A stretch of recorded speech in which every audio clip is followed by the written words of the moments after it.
मेरो ब्रेकफास्ट चाहिँ सुजी र दही हालेर यसमा म गिल्लो रोटी बनाउँछु।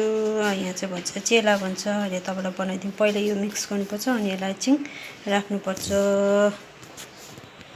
साथीहरू दही र मैले यो चाहिँ सुजी चाहिँ फिटेर यसरी 15 मिनट्स राखेँ। यो चाहिँ अब पुरा यस्तो भयो। यसमा पुरा पानी हालेर सोडा हालेर हो सबै यो मैले जुनसुकै भेजिटेबल हाल्दा पनि हुन्छ, तर मैले चाहिँ यसमा गाजर प्याज अनि यो के भन्छ टमाटो अनि उसले धनियाँ मात्रै हालेर बनाउँछु। रेडी भएपछि तपाईँलाई देखाउँछु ल साथीहरू फाइनल्ली यसरी घोलेर चाहिँ यस्तो भयो हो सबै घोलेर। अन्त यहाँ म चाहिँ प्यान पनि बसिसकेँ। यसमा चाहिँ मैले कम्ती तेल ग्रेस गरिसकेँ हो।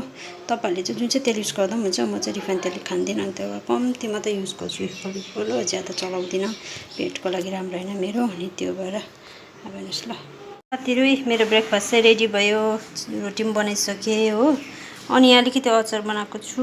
अनि यो त अलवेज मेरो ग्रिन टी त हुन्छ यो बनाइसकेँ।